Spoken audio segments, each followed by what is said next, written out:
Hey guys, TheChrisD here, and welcome back to the Vomit, and welcome to what is going to be a post-commentary for the next 3 episodes, because, quite apart from the fact that, as I said, DxTory went out of sync, or I may not have said it yet, but I will say it, DxTory went out of sync for this particular session I recorded, so I didn't get DxTory audio, which is a bit of a pain, because obviously then I can't work on the levels in the post-commentary, or in the editing process, I should say, but the other annoying part, for these 3 particular episodes, Shadowplay just completely failed to record any audio, and I mean any audio. The peak file here, the peaks that have been generated for it, is absolutely nothing. I'm going to have to try and figure out what the hell I'm doing during this, because I can't even remember what I was saying, apart from, trying to finish up colonies, trying to work my way back into the HRE, which is just proving to be even more of a complicated issue. Worrying about all these treasure fleets that are continually coming through. Well, not so much worrying, just factoring in how often they're going to come, how often the treasure fleets are going to come, based on how many provinces each particular colonial nation has that can produce gold, as well as the goods produced by each particular province. Because, as you can see, tacos will come through quite a bit, with at the moment 2 gold, and will eventually be 6 gold provinces.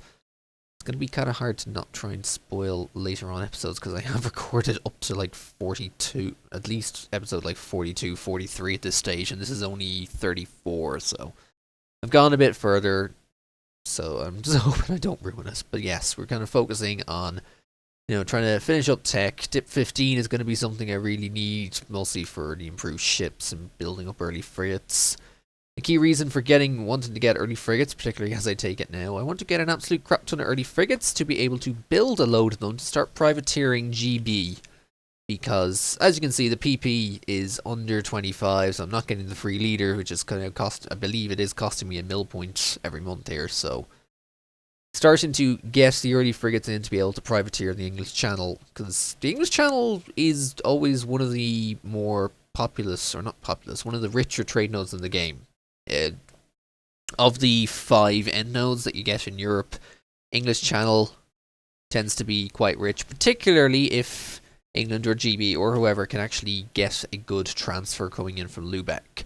Which is, I don't know if it's something that they're actually doing here. They are getting their money coming in from Chesapeake Bay and the Gulf of St. Lawrence, because you cannot direct that down to Sevilla. You can direct it to Bordeaux, but you can't direct it to Sevilla. Yes, Jerusalem, you can have a marriage. You are constantly marrying me, even though, I don't understand why you are still a monarchy. And Austria has always been Austria was kind of getting decimated at this point in time. There were several people declaring on them. You can see constantly. I believe it was still the Protestant League at this point in time, I believe, actually. Yeah, because I think the leagues are still in force. I haven't actually paid attention to what the HRE screen was like at the time, but I do believe that the leagues were still in force. The religious league was still in force, or it was still happening, because, Austria had feck all people in the Catholic League. Sure, they had the Commonwealth helping them, but Commonwealth are kind of paper at this point in time. There were still Eastern, there's still a couple of Miltex behind, I believe. And we are realizing we're going to have to take out a lot of these natives. As you can see, puff peppers need to be buffed up a lot by taking a lot more of the native land. Obviously, they have to court first. We want to be adding too much to them, and we still only have 2 electors voting for us in Mainz and Cologne. Bohemia kept going up for Austria, I don't know why, and as you can see, Saxony voting for Sweden. Not voting for me, thanks to the heresy, and also just the fact there's also all the other negative modifiers. The religion goes down to -20 from the +25, and also allied to rival, because the alliance with Bohemia. Because, well, you need to keep Bohemia there. The last thing you have to do is try and take over Bohemia with Czech nationalism. 'Tis a pain. What I would say is, why you be annoying? Yeah, this is going to be a bit of a terrible post-commentary, because I just had to sit here and watch through this. I'm almost half tempted to want to put it onto double speed. Ooh, military reform! Gotta love that event. It's a brilliant event to get. I forget what the triggers are to get it. It's great. Most of the time I end up just taking the army, because pretty much the mill points tend to be better than the diplo points. Especially in this case, because I've already just taken Dip 15. So the secondary benefit of the reform, which is the reduced tech cost, it's kind of a bit pointless, because I'm not going to be able to tech up in it for a while. Let's see, 150, it's like 15 years ahead of time. No point in taking it for Dip. Take it from mill, a nice glut of mill points, mostly to help getting into quantity, as well as having it available to be able to take Tech 15 when required. Because Tech 15 is a brilliant one. You need Tech 15. You need it for the infantry type, the new infantry. You need it for tactics. I believe it's a morale tech. I can't fully remember, but yes, it is worth it. Yes, we are currently looking at the treasure fleets. I believe they were coming every 18 months initially for Puff Peppers. I believe they came to start being every 18 months, and also just realized that I got another merchant from the colonial nations. Yeah, colonial merchants kind of make... It means you really don't need to be taking trade as much. We send it here to Malacca to be able to send the trade from Malacca straight to Zanzibar once we eventually build ourselves up into Malacca. Or I think I am anyway. But yes, wanted to take the Malacca trade. I'm going to send it straight to Zanzibar. While going through India helps to buff it up to get more from the transfers. It also means the Indian nations can take it from you unless you've already got it a lot there.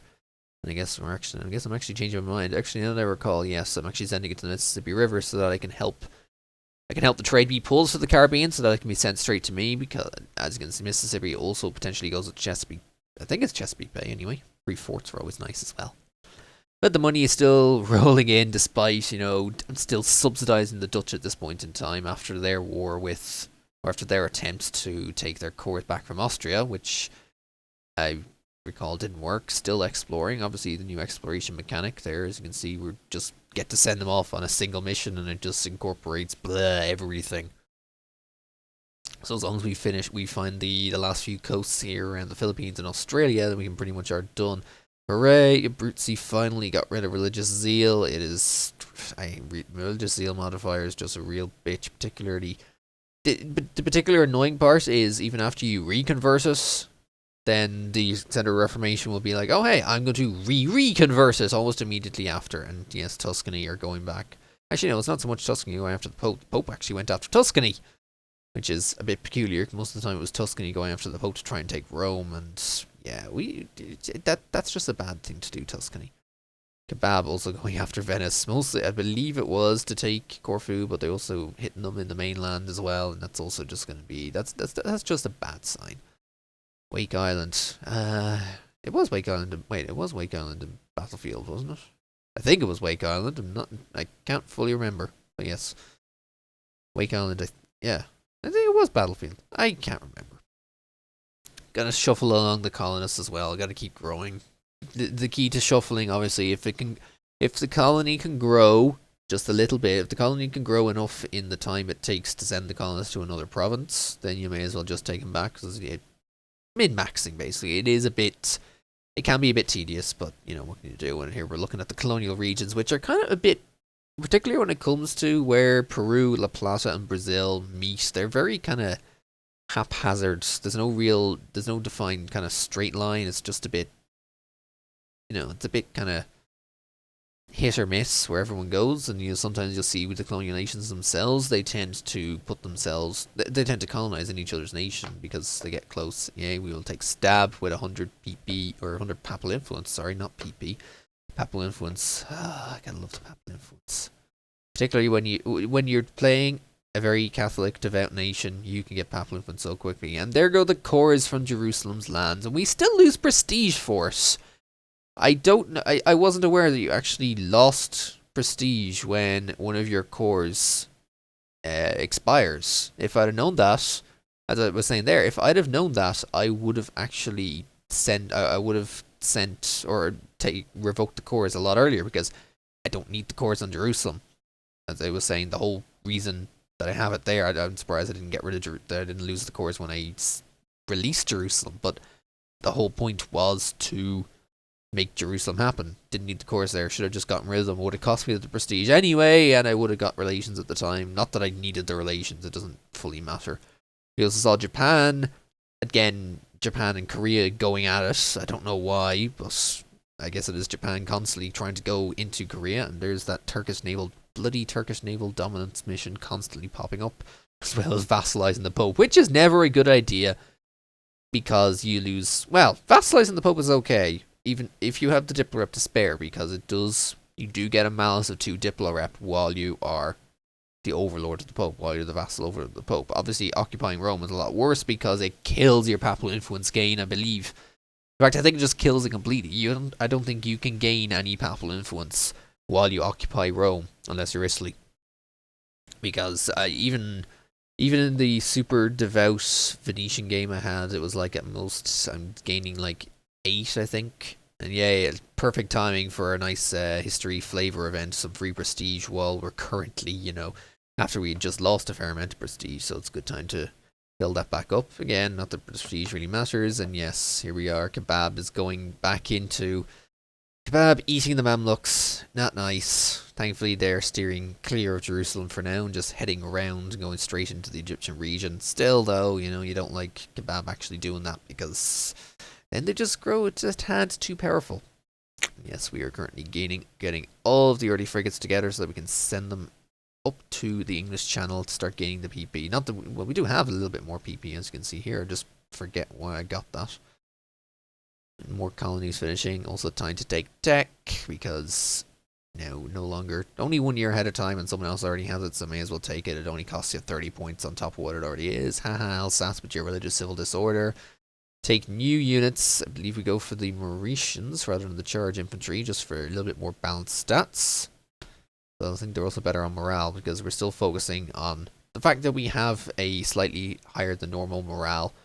Also keeping an eye on the fact that the weapons manufacturers became unlocked, and they actually make a half decent amount of money, particularly in the, at least I believe it's the iron provinces of, yeah, there's a couple of iron provinces, and then we also have the textile manufactories which are making a loss. And the rest are either not here in the case of plantations and trade companies, or are just pointless in the case of farm estates. Farm estates are just so useless because grain is so useless. But you have just tons of grain, so if you have the money, you may as well just build a farm estate. If you've got so much money and nothing really to spend it on, sure, why not build a farm estate? Makes sense. We now have the fleet of crumpets, and we will go to privateer the English Channel, which bumps up to 37 PP, which is a nice number. I believe I'm remarking here about the only real way to even get close to 50 is to be doing the similarly with the Commonwealth in the Crimean nodes. Not that they... because... well, as you can see, they have Yedison, which is an estuary in the Crimean node, if I recall correctly.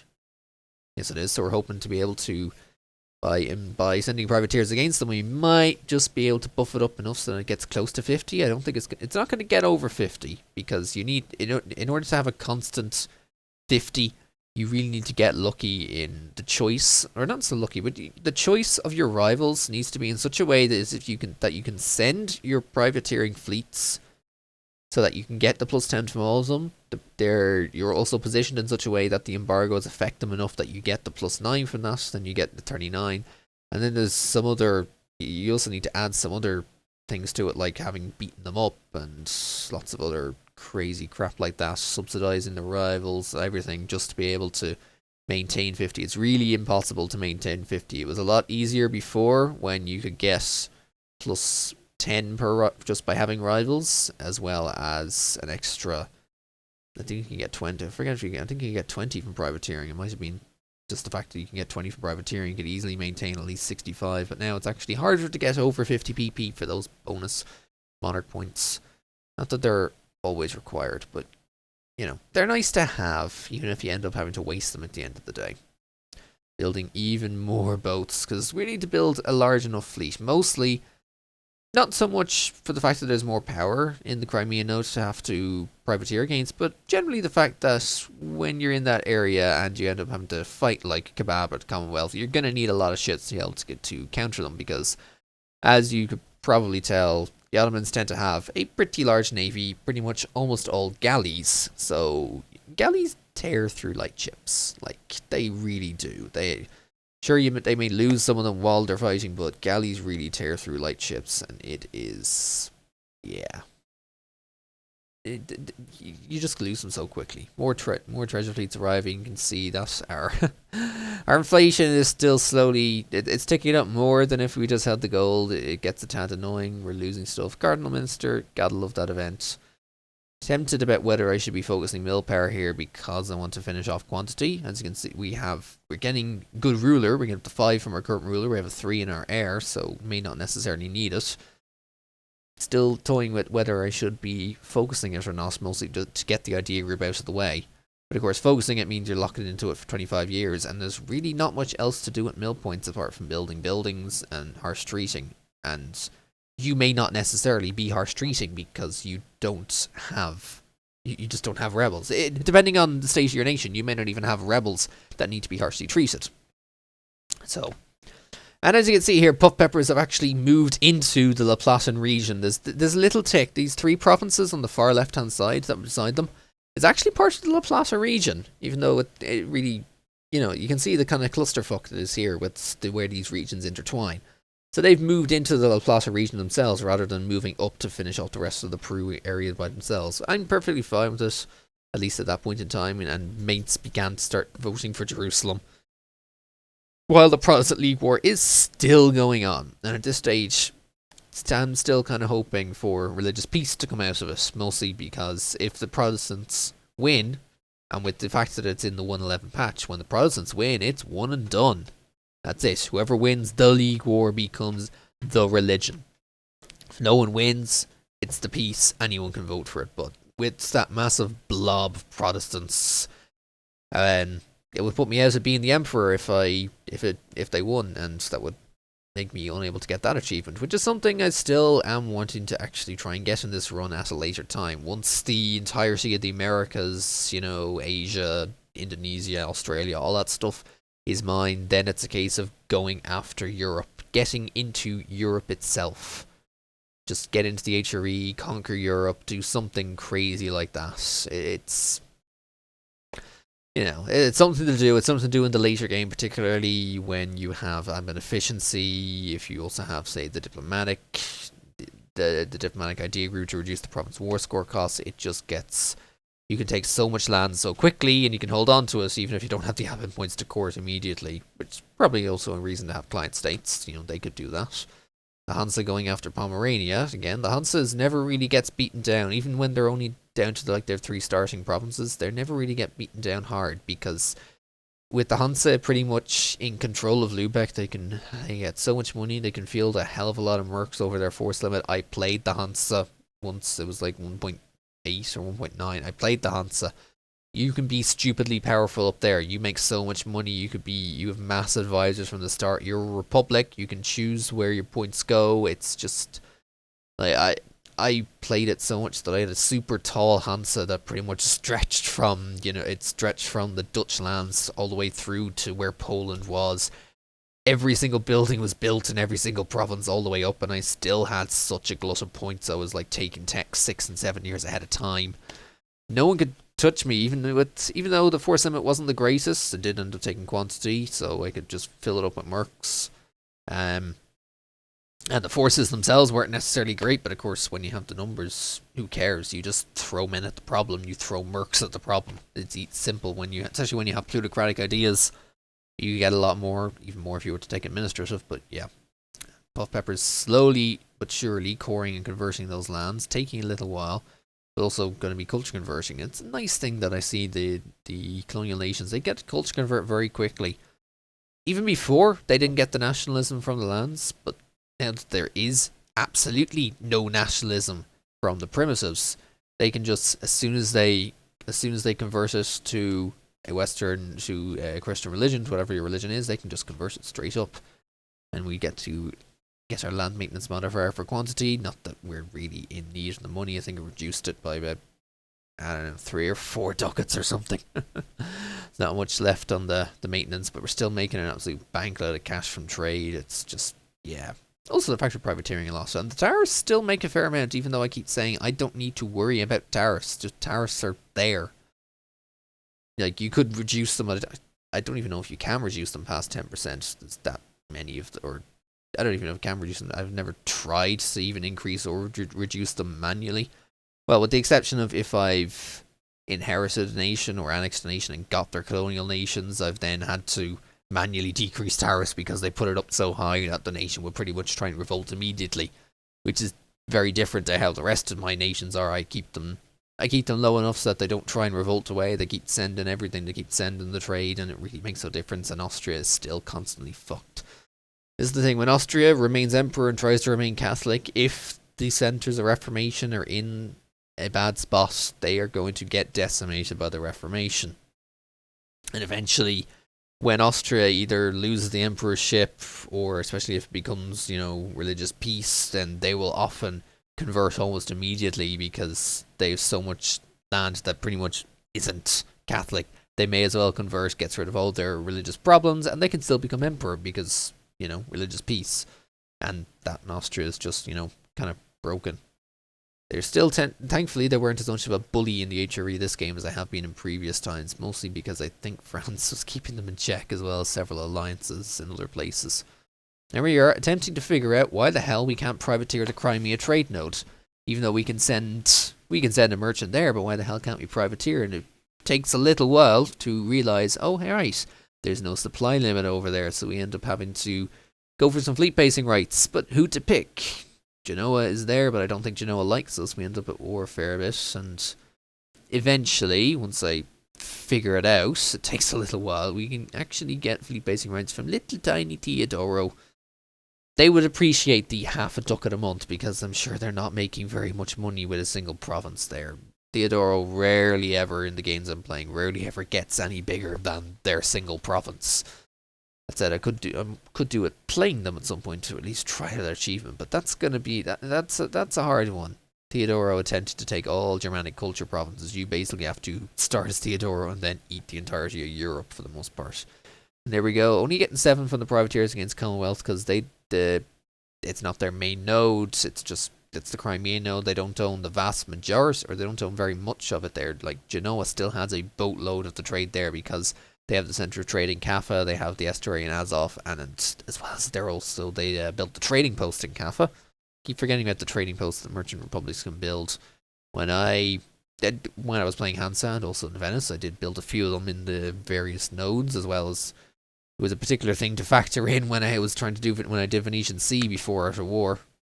Having to factor in where to build the trade posts to be able to build up those provinces to have a huge amount of trade power.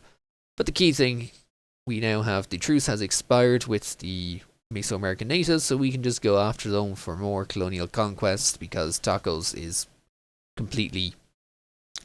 cored everything and pretty much cored and culturally converted everything. I don't know about culturally converted, but it's definitely converted them. Also, we can start adding more of the native land to them because really, you may as well just add it as soon as you can so that other nations don't try to get any funny ideas and try and take them over. Not that there's been very much of an impact of other nations attempting to colonize in the New World in this game. It's kind of been, obviously with Portugal out of the way incredibly early, it's been a bit limited. GB has pretty much had the vast majority of North America, and obviously France comes in late.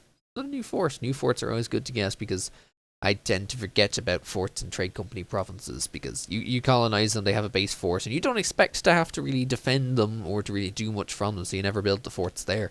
So getting the free forts are actually a handy thing because it's like, oh hey, that's a random fort I couldn't build. Sweet.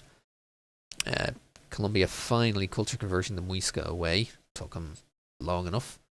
And yeah, the natives, they try come back, but they really can't. They haven't reformed because, well, there's only 5 or 6 of them, so I don't think they really can reform. There's not enough vassals there to be able to reform. That said, the AI doesn't have enough sense or doesn't have the knowledge to know to potentially release vassals from some land to get enough vassals for it. There was a post on Reddit a while back of someone who, and yes, the first circumnavigation of the world. We actually finally managed to do it this time. Gain 100 prestige for it. It's a shit ton of Navy tradition for doing it as well. I'm surprised they actually managed to get it, and here I am probably reading it out and how it only took 99 days, and I still didn't pay attention to where they started. They started from Indonesia and kind of went somewhere and then went somewhere else.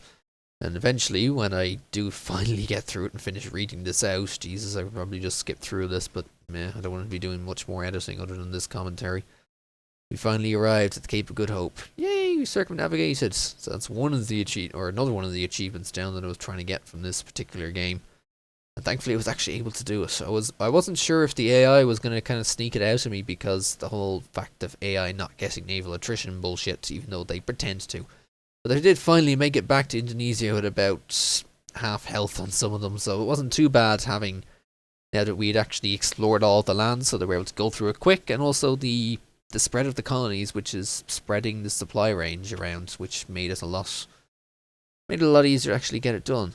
So once we arrive home, you'll then see, yeah, you can see we just came back. Thankfully, only +8 from time, +10% from time at sea. So obviously, the fact that we'd already explored so much of it meant that we were able to get a very quick circumnavigation. They just go to that side of the world, and then they just went to the Cape of Good Hope and back, perhaps. I don't actually know. We'll see. We finally finished that colony in Verrugas, so it goes to Colombia, or I think we're splitting it along. But once it finishes, then Colombia will not have those overseas provinces up north, because apparently they were going distant overseas to them because it was, because they're some of those provinces, once you get into Panama and Panama and north of Panama, it becomes North America, whereas Colombia is based in South America. So they become distant overseas for them, and we continued to go after the Aztecs. Apparently, a loot wasn't discovered and was not in range to be able to go uncover it, which is odd. I'd have to actually go up towards to get a colony up more in Alaska to be able to get there. And as you can see, yes, the province is no longer distant overseas from a CN. We'll have to start ticking down from 75. But, it ticks down quickly enough when you're a colonial government. There's a massive monthly autonomy reduction just for being a colonial government. More overseas expansion, more terrible trade goods. But terrible price-wise, The trade goods are only terrible in price, not so terrible in their effects. Yes, Bali was knocked out of Majapahit, obviously due to rebels somewhere, same with Bhutan. Actually, no, I realised, I checked the piece, they lost to Bengal, or Brunei, sorry. They had to release a couple of nations, which is unfortunate for them. Too bad, Majapahit. You're not going to be you're not going to be Malaya at this rate. Then again, the nations in Indonesia never actually get Malaya on their own, or at least I've never seen an AI get Malaya. Finishing off the Tlapanac before we go after the Aztec, because the Aztec has pretty much everyone else as a vassal. We had some corrupt viceroys, but that really makes no bloody difference, because I'm, again, not worried about the Taras, and the Liberty Desire is pretty darn low. We'll see. They still have some relative power to Liege, despite the fact that, they have at most, 25 regiments, and we're running, actually I forget what I'm running at this stage, probably about 120 or something like that. So it's kind of a bit of relative power, the relative power is a lot less.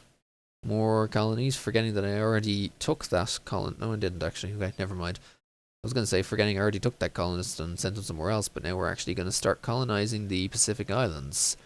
Thinking of Hawaii, also thinking of going out to San Francisco. I believe I forget if I go to San Francisco or if I start to colonize the islands, because I did eventually.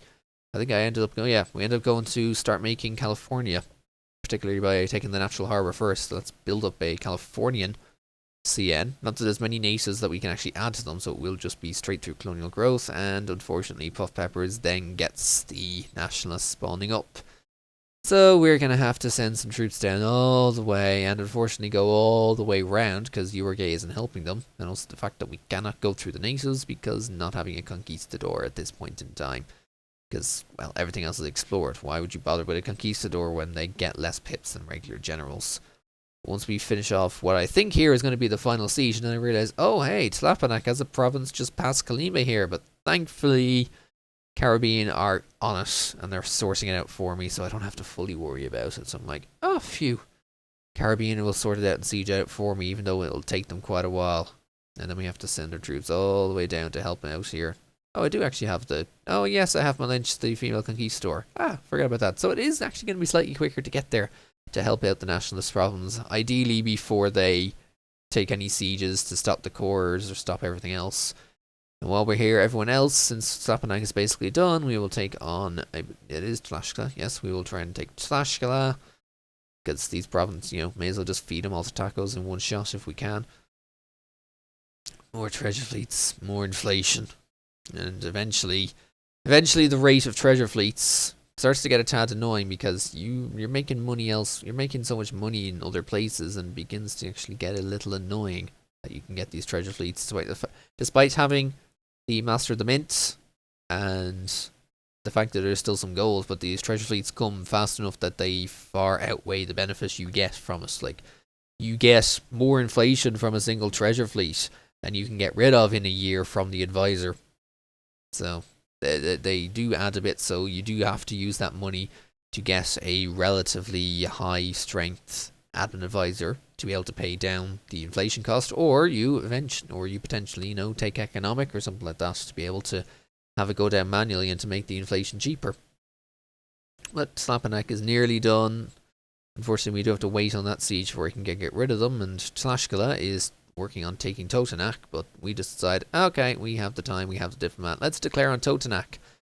But that will be taking them out in the next episode, as well as sorting out these bloomin' gnats. Enjoy more post-commentary coming up.